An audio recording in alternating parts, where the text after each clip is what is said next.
आपने जो भी 17वीं 18वीं शताब्दी के इतिहास के बारे में पढ़ा है, चलिए उसे भूल जाते हैं।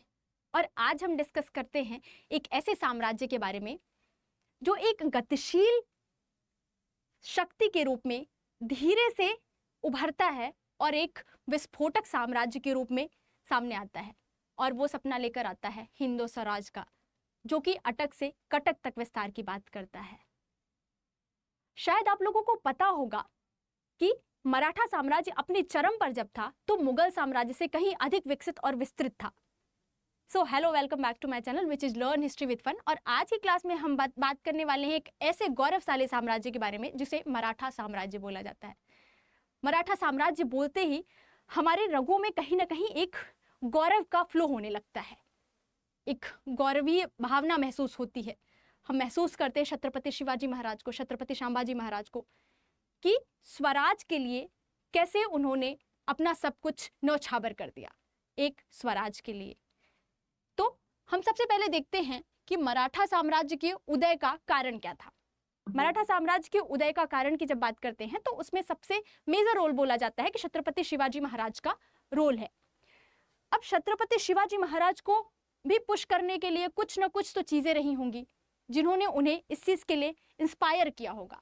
तो उनमें एक संरक्षक की तरह जो उनका क्षेत्र है, सतपुरा रेंज या सतपुरा पहाड़ियों के दक्षिण में मराठा साम्राज्य का इनिशियली विकास होता है, जो कहीं ना कहीं मुगल सेना को रोकती हैं उनके क्षेत्र पे आक्रमण करने से। या आसानी से वहां पे आक्रमण करना आसान नहीं था, क्योंकि वो जो पहाड़ियां थी वो बहुत ही मुश्किल थी, एक डिफिकल्ट ज्योग्राफी थी। उसके अलावा जो मराठाओं या फिर बीजापुर के शासकों की नीतियां जनता के प्रति थीं, जो कहीं ना कहीं जनता के लिए शोषणकारी थी। जैसे मुगल साम्राज्य की नीतियां हिंदुओं के प्रति, हिंदू महिलाओं के प्रति अत्यधिक शोषणकारी थी। मंदिरों को तोड़ देना, महिलाओं को प्रताड़ित करना, बच्चों को प्रताड़ित करना। इसके अलावा एक सबसे मेजर रोल है उस समय के कवियों का, यानी भक्ति आंदोलन। भक्ति आंदोलन में जो कवि हुए, उन्होंने जनता या फिर जो छोटे छोटे शासक थे उनमें एक भावना की प्रेरणा दी, जो थी स्वराज की भावना। उन्होंने बताया कि कोई दूसरा आप पर क्यों राज करे, आप अपने घर पर, अपने राज्य पर आप खुद शासन करो और अपनी जनता को खुश रखो। अब कवियों की इतनी बड़ी भूमिका कैसे, आप लोग फिल्में तो देखते होंगे या गाने सुनते होंगे, आप लोगों के मस्तिष्क पर उसका कितना प्रभाव पड़ता है आप खुद अनुमान लगा सकते हैं। अभी हाल में एक फिल्म आई थी छत्रपति संभाजी महाराज पे, छावा मूवी। आप सब ने देखा होगा कि लोग फिल्म हॉल से या थिएटर से निकल के रो रहे हैं लिटरली कि हमारे महाराज, हमारे महाराज। तो उस 2 घंटे की फिल्म का आपके मस्तिष्क पर कितना असर पड़ा? बहुत ज्यादा। वैसे ही असर पड़ता है किसी भी कला का, कविता का, फिल्मों का, गानों का। वही हुआ इस काल में, कवियों का रोल रहा। तो हमने ये 3 मेजर रीजन देख लिए। छत्रपति शिवाजी महाराज का मेन उद्देश्य था ये जो शोषणकारी नीतियां हैं मुगलों की या फिर अन्य शासकों की, उसे समाप्त कर एक स्वराज की स्थापना करना। इसी क्रम में उनका संघर्ष आरंभ हो जाता है मुगलों या फिर बीजापुर के कुछ क्षेत्रों के साथ, जो ऑलरेडी मुगलों के अधीन आ जाते हैं धीरे धीरे। अब हम, क्योंकि छत्रपति शिवाजी संस्थापक और मेन इस मराठा साम्राज्य के सब कुछ प्रमुख वही रहे, चाहे प्रशासन को लेकर हो, चाहे क्षेत्र विस्तार को लेकर हो, तो हम उनके बारे में एक ओवरव्यू देख लेते हैं। पहले उनका जन्म होता है महाराष्ट्र के शिवनेरी फोर्ट में। उनके पिताजी शाहजी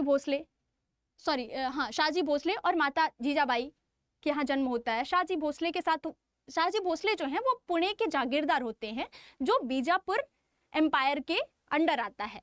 वो एक छोटे से पुणे क्षेत्र के होते हैं, पर वो समय के साथ इनकी जो महत्वाकांक्षाएं रहेंगी, छत्रपति शिवाजी महाराज वो अटक से कटक का सपना देखेंगे और उसे पूरा करने का प्रयास करेंगे और भारत का अधिकांश क्षेत्र अखंड भारत के रूप में वो स्थापित करेंगे। तो इस तरह से पुणे से जो कहानी स्टार्ट हुई 1630 में, वो कैसे 1680 तक पूरा कर्नाटका और तमिलनाडु, वर्तमान पाकिस्तान का अटक क्षेत्र, वहां तक कैसे विस्तृत होता है। अब शिवाजी महाराज का जो मेन उद्देश्य होता है वो होता है स्वराज की स्थापना, यानी हमारा राज्य है, हम ही शासन करेंगे और जनता के अनुसार करेंगे। इसी क्रम में ये मराठा जो हैं वो मुगलों के अगेंस्ट स्ट्रगल या संघर्ष करते हैं। इसके अलावा प्रशासनिक और सैन्य कुशलता जो है, इसके बारे में हम डिटेल डिस्कशन आगे करेंगे। और छत्रपति शिवाजी महाराज को मराठा गौरव और जनता का शासक बोला जाता है। जब किसी को जनता का शासक बोला जाता है तो उससे सफल शासक मुझे लगता है कि कोई नहीं हो सकता, क्योंकि कोई शासक जब जनता के बीच में इतना लोकप्रिय होता है तो उसने कुछ ना कुछ जनता के लिए बहुत ही कार्य किए होंगे ऐसे जिससे जनता उनसे प्रसन्न है। तो छत्रपति शिवाजी महाराज के बारे में कई कहानियां ऐसी बताई जाती हैं कि वो जनता के बीच में कई रूप बदल कर जाया करते थे और पता करते थे कि जनता को किन समस्याओं का सामना करना पड़ रहा है, वो किस तरह से उनके लिए काम किया जा सकता है या रिफॉर्म्स या सुधार किए जा सकते हैं। अब हम देखते हैं छत्रपति शिवाजी महाराज जो संस्थापक और विस्तारक थे, उनके समयकाल में क्या क्या विस्तार हुआ और आरंभिक विस्तार क्या रहा, फिर उसके बाद मुगलों से किस तरह संघर्ष हुआ और क्या कहाँ कहाँ विस्तार हुआ, उसके बाद दक्षिण क्षेत्र में विस्तार किस तरह को हुआ, क्योंकि छत्रपति शिवाजी महाराज के समय में ही अधिकतम विस्तार हुआ। उसके बाद संभाजी महाराज के टाइम पे इसी को वो संरक्षित करने में लगे रहेंगे और उसके बाद धीरे धीरे मुगलों का एक टाइम तक थोड़ा मराठाओं का पतन तो नहीं, लेकिन स्थिति थोड़ी कमजोर होती जाएगी। फिर आएगा पेशवाओं का शासन, पर हम अभी सिर्फ छत्रपतियों का ही शासनकाल देखेंगे। उसके बाद पेशवाओं का जो शासनकाल है वो हम बाद में देखेंगे कि उस टाइम पे किस तरह से प्रशासनिक व्यवस्था या फिर साम्राज्य विस्तार होता है। तो अभी आज के लिए हम इतना पढ़ते हैं। अब ये इस चीज को विस्तार समझने के लिए हम एक टाइम लाइन के थ्रू देख लेते हैं कि जो छत्रपति शिवाजी महाराज ने कैसे 1630 में उनका जन्म होता है, 1645 एक 15 वर्षीय बालक साम्राज्य विस्तार की सोच रहा है, जो पुणे के एक छोटे से जागीरदार का पुत्र है और वो सोच रहा है कि इस मुगलिया सल्तनत को हटाकर हम अटक से कटक तक हिंद स्वराज की स्थापना करेंगे। तो हम इसकी टाइमलाइन एक देख लेते हैं कि किस तरह से ये विस्तार हो रहा है।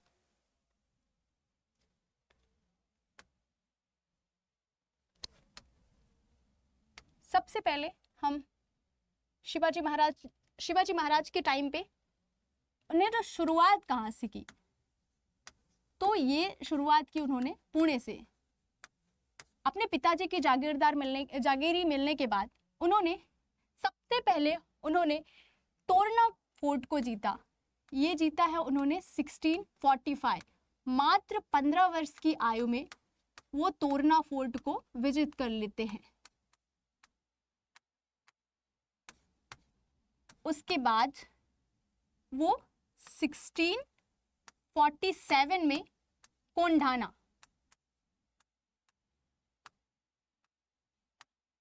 अब ये मेजर जो क्षेत्र हैं वर्तमान महाराष्ट्र या गुजरात के ही क्षेत्र हैं। अब इन्होंने 47 में कोंढाना को जीता। उसके बाद सबसे इंपॉर्टेंट चीज 1648 में वो जीतते हैं पुरंदर। अब हम देखेंगे कि मराठा इतिहास पुरंदर के आसपास ही भटकता रहता है बहुत ज्यादा।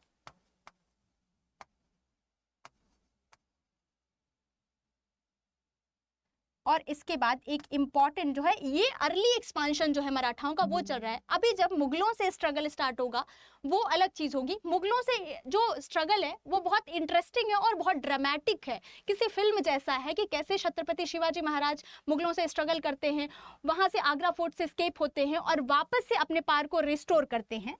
तो ये जो अर्ली इनके एक्सपांशंस हैं, पुरंदर के बाद वो जावली फोर्ट,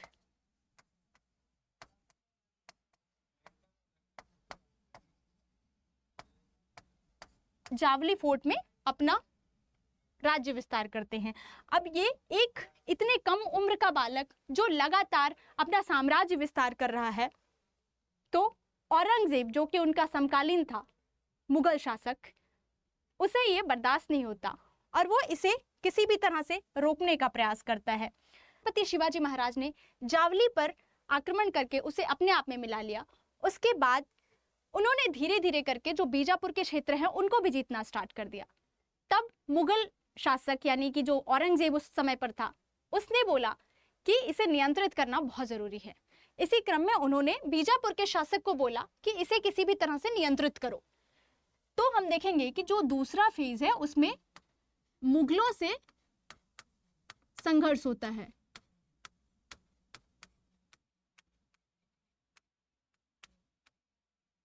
ये स्टार्ट होता है 1659 में, जो एक बहुत ही ड्रामेटिक स्टोरी है अफजल खान की कहानी। आप सबने सुनी होगी कि प्रतापगढ़ फोर्ट में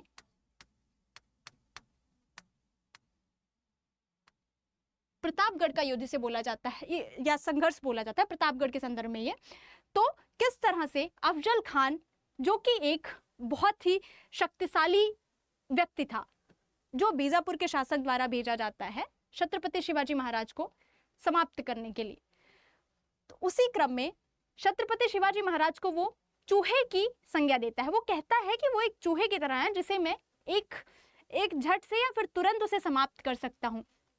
पर कहानी वहां पर पलट जाती है और छत्रपति शिवाजी महाराज अपनी बुद्धि से उसे समाप्त कर देते हैं और उसका जो ईगो रहता है या उसके मन में जो घमंड रहता है उसे भी मिट्टी में मिला देते हैं।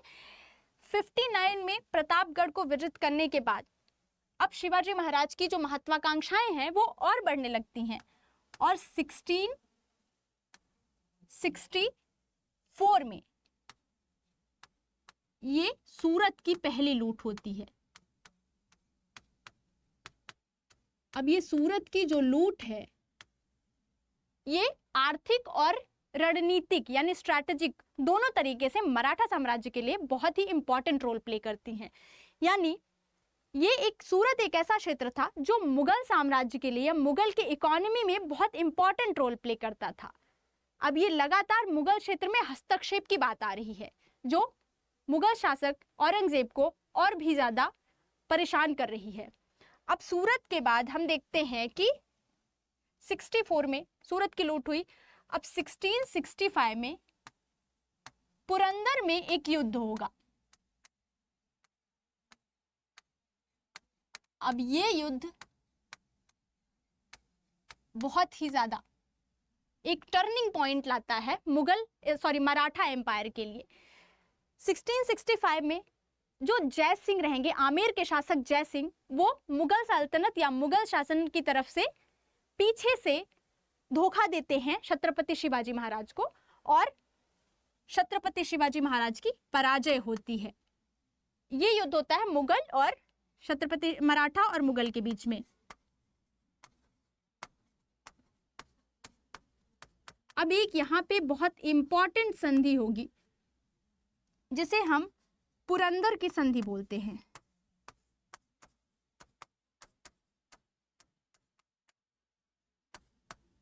पुरंदर की संधि में बहुत ज्यादा चीजें ऐसे बदल जाती हैं, जिसमें से 23 फोर्ट्स या 23 किले मुगलों को देने पड़ते हैं, जिनकी आय लगभग 4 लाख प्रतिवर्ष हुआ करती है, जबकि 12 किले मराठा स्वयं रखते हैं, जिनकी आय मात्र 1 लाख होती है। तो इस तरह से ये संधि होती है। अब इतिहास में आप संधियों में देखेंगे कि संधियों में क्या होता है कि ये निर्धारित किया जाता है कि ये संधि हो रही है, अब हम एक दूसरे के मित्र बन जाएंगे और किसी भी राज्य पर कोई संकट आता है तो हम एक दूसरे का सहयोग करेंगे। पर जब 1666 में बीजापुर ने मराठाओं पर यानी मराठा स्वराज पर आक्रमण किया तो मुगलों ने इसमें कोई हस्तक्षेप या कोई सहायता नहीं प्रदान की। इसी क्रम में छत्रपति शिवाजी महाराज का कुछ कॉन्फ्लिक्ट हो जाता है और जय सिंह के कहने पे छत्रपति शिवाजी महाराज औरंगजेब से मिलने जाते हैं, पर वहां पे भी कुछ मतभेद हो जाने के कारण छत्रपति शिवाजी महाराज को मुगलों द्वारा कैद कर लिया जाता है और उन्हें रखा जाता है आगरा के कैद में। अब यहाँ पे एक और ड्रामेटिक कहानी होती है 1666 में।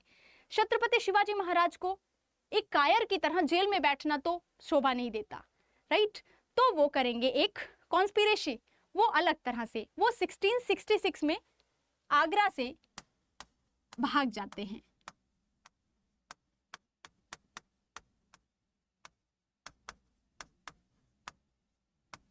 उसके पीछे कई कहानियां हैं कि छत्रपति शिवाजी महाराज कैसे भागते हैं। वो अपने जन्मदिन पर दान पुण्य जैसे कार्यों को करने के लिए बोलकर वहां से निकलते हैं और वो भाग जाते हैं। 1660 से 70 तक छत्रपति शिवाजी महाराज अपनी शक्तियों को पुनर्स्थापित करते हैं, अपनी सेना को पुनः शक्तियों से भरते हैं, ऐसी भावना से भरते हैं। और 1670 में छत्रपति शिवाजी महाराज फिर से आते हैं अपने पावर में। अब 1670 में सबसे पहले उन्होंने सूरत को फिर से लूटा। सूरत की दूसरी लूट बोला जाता है, जो कि 1670 में है। इससे पहले हमने देखा था कि सूरत की पहली लूट हो रही है यहाँ पर 1664 में। अब सूरत की लूट के बाद हम देखेंगे कि और भी बहुत सारी चीजें, जैसे सिंहगढ़ है और सालेर का फोर्ट, ये सब विजिट करते जाते हैं। अब इसके बाद एक और सबसे ज्यादा इंपॉर्टेंट चीज जो हो जाती है वो ये हो जाती है 1674 में छत्रपति शिवाजी महाराज का राज्याभिषेक। ये होता है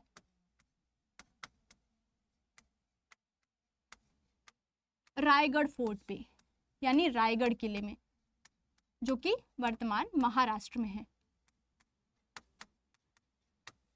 अब ये राज्याभिषेक इतने बाद में क्यों, इसका अपना अलग महत्व बताया जाता है। जबकि छत्रपति शिवाजी महाराज ने तो लगभग 1645 से अपने क्षेत्रों को विस्तृत करना या दूसरे क्षेत्रों को अक्वायर करना स्टार्ट कर दिया था, तो राज्याभिषेक इतना देर बाद क्यों, लगभग 30 वर्ष बाद? तो उसका कारण था जो गौरव उनका थोड़ा सा उनके अनुसार जो कम हो चुका था मुगलों के साथ संघर्ष के समय पे, उसे पुनर्स्थापित करना, मराठा साम्राज्य को पुनर्स्थापित करना, जो कि कहीं ना कहीं बीच में कई कारणों से स्थिर या फिर कमजोर होता रहा। तो इस तरह से होता है छत्रपति शिवाजी महाराज का राज्याभिषेक। अब इस जो 1677 से 80 का टाइम पीरियड है, उसमें छत्रपति शिवाजी महाराज करेंगे दक्षिण अभियान। दक्षिण अभियान में मेजरली जो क्षेत्र है वो है कर्नाटका और तमिलनाडु। आगे हम देखेंगे कि किस तरह से दक्षिण का एक क्षेत्र बाद में मराठा साम्राज्य के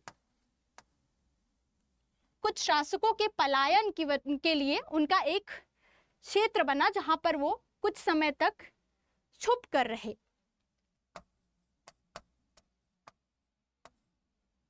मराठाओं को कभी बाहरी शक्ति या बाह्य शक्ति शायद पराजित नहीं कर पाई, उनके आंतरिक संघर्ष या फिर आपसी मतभेद ने उन्हें कमजोर किया। अब जब हम कर्नाटक की बात करते हैं तो इसमें त्रिची और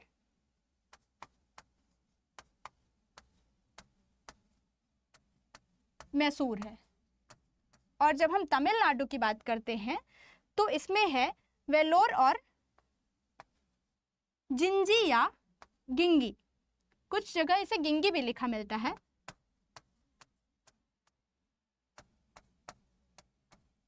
ये गिंगी या जिंजी ही बाद में एक ऐसा क्षेत्र बना जहां पे छत्रपति रामराज प्रथम मराठा क्षेत्र से मुगलों से बचकर पलायित होकर यहाँ पे शरण लेंगे। तो इस तरह से हमने ओवरव्यू देखा एक, और 1680 में छत्रपति शिवाजी महाराज की मृत्यु हो जाती है, यानी वो शून्य में विलीन हो जाते हैं। एक ऐसा शासक जिसने स्वराज के लिए अपना सब कुछ न्यौछावर कर दिया।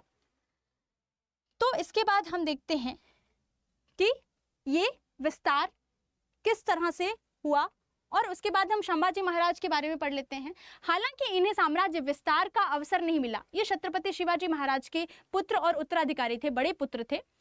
इस वक्त भी धीरे धीरे आंतरिक संघर्ष जो थे वो आरंभ हो जाते हैं राजगद्दी को लेकर। छत्रपति संभाजी महाराज, जिनके बारे में कवि कलश ने लिखा है कि जनमानस के भूप रहोगे, चरम चमकती धूप रहोगे, प्रसन्न रहे माता जगदम्बा, हे छत्रपति हे सहचर संभा। तो एक ऐसे शासनकाल में जब मुगल सल्तनत अपने पीक पर थी, अपनी कट्टरता के पीक पर थी कि वो साम्राज्य विस्तार के क्रम में किसी भी हद तक जाने को तैयार थी, उस समय में छत्रपति संभाजी महाराज जैसे हीरो या फिर योद्धा बोले तो उन्होंने अपने मराठा साम्राज्य, अपनी धरोहर को संभाले रखा। लगभग 9 वर्ष इनका शासनकाल रहा, जिसमें से लगभग 1680 से 89 तक इनका शासनकाल रहा, जिसमें इन्होंने अपने मराठा स्वराज का 1 इंच भी मुगल साम्राज्य में नहीं जाने दिया। तो इनके और बातें करें तो ये योद्धा के अलावा कवि थे, जो अक्सर हमें फिल्म में भी दिखाया गया है कि कवि कलश से वाद विवाद किया करते थे अपनी कविताओं को लेकर। तो छत्रपति संभाजी महाराज के बाद हम थोड़ी देर बाद एक टाइमलाइन देख लेंगे कि कौन से छत्रपति का कितना टाइम पीरियड हुआ। अब हम बात करते हैं एडमिनिस्ट्रेशन की। मैंने बताया कि मराठा जो प्रशासनिक व्यवस्था थी उसकी नींव ही छत्रपति शिवाजी महाराज ने रखी। सभी प्रशासनिक व्यवस्थाओं की तरह ये भी 3 स्तर में बटी हुई थी, जिसमें एक सेंट्रल एडमिनिस्ट्रेशन यानी केंद्रीय प्रशासन था, प्रांतीय एडमिनिस्ट्रेशन और लोकल। केंद्रीय प्रशासन या सेंट्रल एडमिनिस्ट्रेशन के बारे में एक बहुत इंपॉर्टेंट चीज है जो है अष्टप्रधान। अष्टप्रधान आज के मंत्रिमंडल की तरह थोड़ा बहुत था, बल्कि उससे थोड़ा सा अलग ही था। तो हम केंद्रीय प्रशासन की बात जब करते हैं तो इसमें सबसे प्रमुख होता है राजा, यानी राजा ही हर चीज का निर्धारण करता था। राजा या छत्रपति प्रमुख होता था। इसकी सहायता के लिए होता था अष्टप्रधान, जो 8 मंत्रियों का या 8 प्रधानों का ग्रुप होता था, जो अलग अलग डिपार्टमेंट का काम करता था। जैसे अभी मंत्रिमंडल होता है, एक व्यक्ति एक डिपार्टमेंट या एक मंत्रालय के कार्य देखता है, वैसे ही आज से लगभग कितने 400-500 वर्ष पूर्व इस प्रशासनिक व्यवस्था में भी एक डिवीजन देखने को मिला, ताकि किसी भी तरह से मैस ना हो, यानी सभी लोग अपने डिपार्टमेंट का काम अलग से अपने तरीके से निभाएं। अब प्रांतीय प्रशासन में देखेंगे तो मेन जो कोर स्वराज था उसे 3 प्रांतों में बांटा गया था, उत्तरी, दक्षिणी और दक्षिण पूर्वी भाग। उसका भी अलग अलग प्रांतपति होता था और स्थानीय में पंचायतें मेन रोल में होती थी। अब हमने देख लिया केंद्रीय प्रशासन, तो हम केंद्रीय प्रशासन के बारे में बात करते हैं। सबसे पहले हमने देखा कि केंद्रीय प्रशासन में प्रमुख राजा हुआ करता था, यानी सारे काम जो होते थे उनका जो मेन रोल होता था उसमें राजा होता था। पर हमने बात की अष्टप्रधान की। अष्टप्रधान मराठा साम्राज्य या मराठा प्रशासन की एक विशिष्ट विशेषता है, जो बाकी साम्राज्यों या बाकी प्रशासनिक व्यवस्थाओं से अलग हुआ। अब इसमें सबसे प्रमुख होते थे पेशवा। पेशवा होते थे प्रधानमंत्री। ये सारे कार्य करते थे जो प्रशासनिक कार्यों से जुड़े होते थे। प्रधानमंत्री का आप बाद में देखेंगे कि अभी जो कम रोल है वो पेशवाओं, मतलब वो जब छत्रपतियों के बाद इनका बहुत ही ज्यादा रोल देखने को मिलता है और प्रभाव भी इनका काफी देखने को मिलता है। अमात्य होता है वित्त मंत्री की तरह। अब ये क्वेश्चन आ जाता है, इनका ये टिपिकल नाम जो इनके अष्टप्रधानों में है उनको कौन सा डिपार्टमेंट होता था, तो अमात्य को मैंने वित्त से रटा था, फाइनेंस डिपार्टमेंट जैसा ये होता है। इसके बाद होते हैं सुरुनवीस। ये व्यक्ति जो है वो देखता था गृह मंत्रालय का कार्य।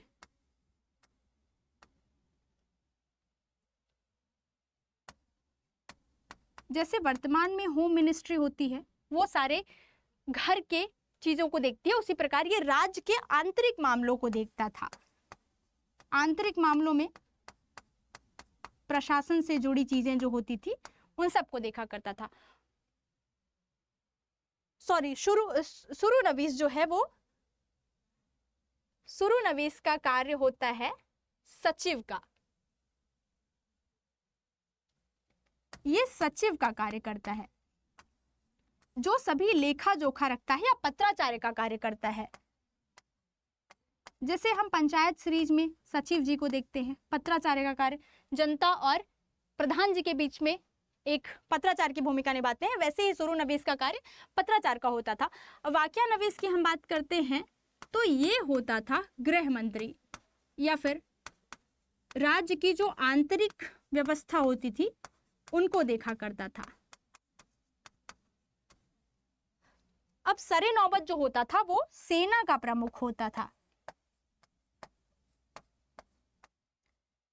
ये सैन्य संबंधी गतिविधियों, चाहे उनके सेना की नियुक्ति हो, चाहे उनकी व्यवस्था करना, उनका खान पान, उनके वेतन वगैरह से संबंधित सारे कार्य सरे नौबत का होता था। जबकि सुमंत या दबीर जो होते थे वो होते थे विदेश मंत्री। विदेश मंत्री यानी जो अन्य राज्यों से संबंध और कूटनीतिक संबंध के कार्य करते थे। अब ये जो दो है, न्यायाधीश और पंडित राव। न्यायाधीश का कार्य होता था न्यायिक प्रणाली या न्यायिक प्रक्रिया जो होती थी उसको निर्धारित करना, लेकिन जो न्याय का अंतिम निर्णय होता था वो छत्रपति या फिर राजा का ही होता था। उसी तरह हम पंडित राव की बात करते हैं तो जो भी रिलीजियस या धार्मिक एक्टिविटीज कोई भी इस तरह के परिवार में, राज परिवार में होती थी तो उसका काम पंडित राव को होता था। अब हम इन अष्टप्रधान में ध्यान देने वाली बात यह है कि इन सभी को सैन्य कार्य दिए जाते थे, पर न्यायाधीश और पंडित राव को सैन्य संबंधी कार्य नहीं दिए जाते थे। तो ये एक इंपॉर्टेंट पॉइंट हो जाता है। इसके बाद हम देखते हैं कि प्रांतीय प्रशासन। मैंने बताया कि ये प्रांत जो था, ये जो है ये कोर मराठा एरिया था। ये तो अटक से कटक वाला तो साम्राज्य विस्तार है, लेकिन जो प्रशासन की बात है, जहां पे प्रत्यक्ष या डायरेक्ट प्रशासन होता था, उसमें ये गुजरात, महाराष्ट्र का कुछ क्षेत्र आता है उसमें, जिसमें 3 भागों में डिवीजन था। ये दक्षिणी प्रांत था, ये उत्तरी प्रांत था, और ये जो है ये साउथ ईस्ट प्रांत है। ये नदर्न प्रांत है और ये सदर्न प्रांत है। इनके अलग अलग प्रमुख हुआ करते थे और इस तरह से ये प्रशासन देखा जाता था। स्थानीय प्रशासन के क्रम में बताया मैंने कि मेन पंचायतें होती थी जो गांव वालों या फिर स्थानीय लोगों की समस्याओं को सुलझाती थी। अब हम भू राजस्व व्यवस्था की बात करते हैं तो बहुत ही न्यायपूर्ण भू राजस्व व्यवस्था देखी जाती है। यहाँ पे भू राजस्व लगाने से पहले भूमि की पैमाइश यानी उनका माप किया जाता था, जो कि बहुत ही वैज्ञानिक तरीके से होता था। काठी नाम की एक जो मेजरमेंट होता था उससे माप किया जाता था, और उसके अलावा जो भू राजस्व की कीमत थी उसको भी वैरी करके निर्धारित किया जाता था। जैसे आरंभ में भू राजस्व की दर जो थी वो 33% थी, यानी 33%। उसके बाद ये 40% बढ़ाकर कर दी गई। उसका कई कारण हो सकता है कि युद्ध में बहुत ज़्यादा धन की आवश्यकता या फिर मतलब आर्थिक ज़रूरतों के हिसाब से। और उसके अलावा हम देखेंगे कि जो राजस्व होता था वो नगद और अनाज दोनों रूप में लिया जाता था। बहुत ही ज़्यादा मतलब फ्लैक्सिबिलिटी थी ताकि जनता को या किसान को इसमें नुकसान न हो। इसके अलावा बंजर भूमि पर कम दर लगाना, यानी जो भूमि ज़्यादा उपजाऊ है जिससे ज़्यादा आर्थिक लाभ होता है उस पर अधिक कर, जबकि जिन पे कम लाभ होता है उस पे कम कर। इसके अलावा एक बहुत इंपॉर्टेंट चीज़ देखने को मिलती है रैयतवारी व्यवस्था। अब ये रैयतवारी व्यवस्था क्या थी? एक ऐसी व्यवस्था जिसमें जो किसान या रैयत को किसान बोलते हैं, वो प्रत्यक्ष रूप से राज्य को कर दे, जबकि सामान्यतः कैसा होता है कि जो रैयत या किसान है वो जमींदार या मध्यस्थों को कर देता है और फिर मध्यस्थ शासक या फिर राज्य तक कर पहुंचाते हैं। इसमें बहुत ज्यादा धांधली होने के चांसेस रहते हैं। तो किसानों और राज्य दोनों की सुविधा को मद्देनजर रखते हुए छत्रपति शिवाजी महाराज के समय पे रैयतवाड़ी व्यवस्था चलाई गई, जिसमें जो रैयत या किसान होता था वो डायरेक्ट राज्य के कोष में धन पहुंचाता था। इसके अलावा जो रेवेन्यू के सोर्सेज देखने को मिलेंगे आपको, तो चौथ और सरदेशमुखी 2 अलग तरह से कर लगाए जाते थे। अब चौथ क्या होता था? तो चौथ जो पड़ोसी राज्य होते थे उन पे अटैक करके या उनको लूट कर जो धन प्राप्त होता था उसे चौथ बोलते थे। और सरदेशमुखी वो होता था जो आसपास के देशमुख थे। अभी भी महाराष्ट्र के क्षेत्रों में देशमुख देखने को मिलते हैं। ये देशमुख जमींदार हुआ करते थे।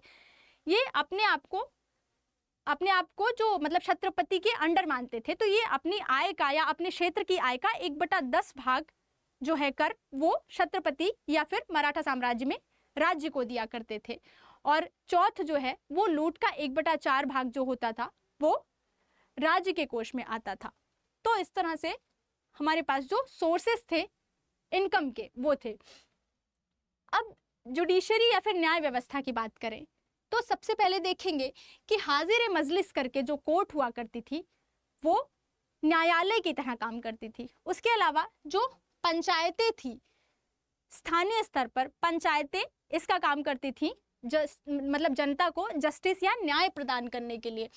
और छत्रपति शिवाजी महाराज या फिर छत्रपति जो होते थे वो सर्वोच्च न्यायालय के रूप में कार्य करते थे, यानी अंतिम निर्णय छत्रपतियों का ही होता था। उसके अलावा हम देखेंगे सैन्य व्यवस्था। तो सैन्य व्यवस्था मराठा काल में 4 तरह की कैटेगरी में डिवाइडेड थी, जिसमें से सबसे पहले थी पैदल सेना, दूसरी थी घुड़सवार सेना, और तीसरी थी नेवी या फिर जो जल सेना थी, और तोपखाने। तोपखाने भी इस काल के महत्वपूर्ण रोल रहेंगे। और नेवी हम देखेंगे कि मराठा साम्राज्य को नेवी, इंडियन नेवी का संस्थापक ही माना जाता है। तो इसमें जो पहली सेना थी पागा, या इसे बरगीर भी बोला जाता था, और ये होते थे परमानेंट सेना, यानी ये स्थायी रूप से राज्य के खर्चे पे स्थायी रूप से राज्य में रहती थी। जबकि जो दूसरी है सिपह सालार, ये अस्थायी सेना होती थी। ये अस्थायी सेना कैसे होती थी, यानी जब युद्ध में आवश्यकता हुई तो सेना को गठित किया जाता था, और उस युद्ध या लूट में से जो भी अंश मिलता था उसमें से इन्हें पेमेंट या वेतन के रूप में दिया जाता था। तो इस तरह से जो उनकी आर्मी थी, ये घुड़सवार सेना, उसका डिवीजन किया हुआ था। अब इसके बाद हम देखते हैं कि मैंने बताया कि नौसेना, यानी मराठा साम्राज्य या छत्रपति शिवाजी महाराज को भारतीय नौसेना का जनक माना जाता है। तो सबसे पहले भारत में नौसेना का गठन छत्रपति शिवाजी महाराज ने किया। ये इसका रीजन था कि इनका जो क्षेत्र था, स्वराज वाला क्षेत्र, वो कोंकण क्षेत्र में था, जो कि समुद्र से लगा हुआ था। उन्हें पुर्तगालियों से और सिद्धियों से अपने बचाव के लिए एक नेवी की आवश्यकता थी। इसीलिए उन्होंने स्वदेशी तरीके से अपने जो जहाज या फिर जो भी शिपयार्ड वगैरह थे वो खुद से अपने मतलब कारखानों में उनको निर्मित किया करते थे। और वो पुर्तगालियों से स्वयं को बचाने के लिए, यानी पुर्तगाली या फिर जो भी यूरोपियंस आए उस टाइम पे, उनके पास जल शक्ति बहुत ज़्यादा थी। उन्हीं से बचाव के लिए छत्रपति शिवाजी महाराज ने इस तरह के स्ट्रैटेजिक जो अड्डे थे उन्हें स्थापित किया। उन बेसिस के थ्रू अपनी नेवी को बहुत ज़्यादा स्ट्रॉन्ग किया, जिसने मराठा साम्राज्य को और भी ज़्यादा स्ट्रॉन्ग बनाया। अब हम जब मिलिट्री या फिर नेवी की बात करते हैं तो हम देखते हैं कि छत्रपति शिवाजी महाराज के पास बहुत ही छोटी सी आर्मी थी, फिर भी वो मुगल सल्तनत को पछाड़ने में या उन्हें परेशान करने में कामयाब हो जाती थी। उसका कारण था उनकी जो डिसिप्लिन्ड आर्मी थी, यानी अनुशासित सेना थी, और जो उनके टैक्टिक्स थे, यानी जिन तरीकों से वो युद्ध किया करते थे। तो वो अनुशासित आर्मी एक गुरिल्ला युद्ध पद्धति, जो मराठा साम्राज्य का सबसे बड़ा मतलब पावर रहेगा, जिससे वो बाकी किसी भी सेना को पराजित करने में आसानी से सफल हो जाते हैं। ये गुरिल्ला पद्धति किस तरह से हुआ करती थी? ये छुप कर वार करना, या फिर उनके जो सोर्सेज हों उन्हें समाप्त कर देना, उनके सप्लाईज को बंद कर देना, या फिर उन्हें चकमा देना, एक जगह फंसा कर दूसरी जगह से आक्रमण करना।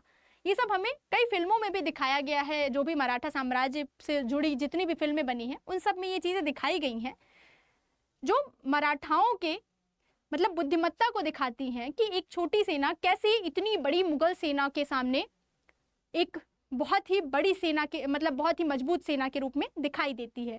तो इस तरह हमने मराठा साम्राज्य के बारे में बेसिक चीज़ें देख ली। अब हम देख लेते हैं कि प्रीवियस ईयर क्वेश्चन किस तरह से आते हैं मराठा साम्राज्य से, यानी ये छत्रपति का ही जो टाइम पीरियड है उसका बस देखा है हमने अभी। इसके अलावा जो पेशवाओं का काल आता है 1707 से, उसमें अलग तरह का प्रशासनिक व्यवस्था या फिर अलग तरह के बहुत सारे संघर्ष देखने को मिलते हैं, जो मुगलों और जो अंग्रेज या ब्रिटिशर्स यूरोपियंस आए उनसे देखने को मिलते हैं। तो हम देख लेते हैं आज के क्वेश्चन जो है, छत्रपति शिवाजी महाराज के राज्य की कौन सी राजधानी थी? अब हमने देखा कि छत्रपति शिवाजी महाराज का जो राज्याभिषेक हुआ कौन से किले में हुआ, वही उनकी राजधानी थी। महाराष्ट्र के रायगढ़ को मराठा साम्राज्य की राजधानी बोला जाता है, और यहीं पे छत्रपति शिवाजी महाराज का राज्याभिषेक होता है। अब हम दूसरा क्वेश्चन देख लेते हैं। ये सब प्रीवियस ईयर क्वेश्चंस आए हुए हैं, तो हम बेसिकली लेवल देख रहे हैं कि किस लेवल के क्वेश्चंस आते हैं।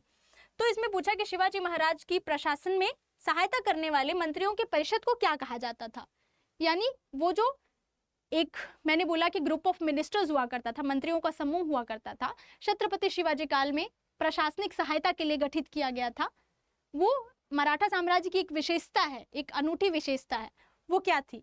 तो ये आप लोग मुझे कमेंट में बताएं इसका आंसर। हमने बहुत डिटेल से इसके बारे में डिस्कस किया है, इसके सारे मिनिस्टर्स और उनका काम क्या होता है ये भी हमने देखा है।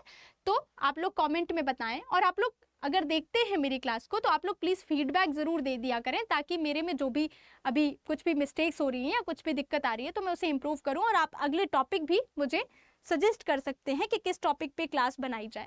तो आज के लिए थैंक यू, और हम नेक्स्ट क्लास में मिलते हैं किसी और टॉपिक के साथ।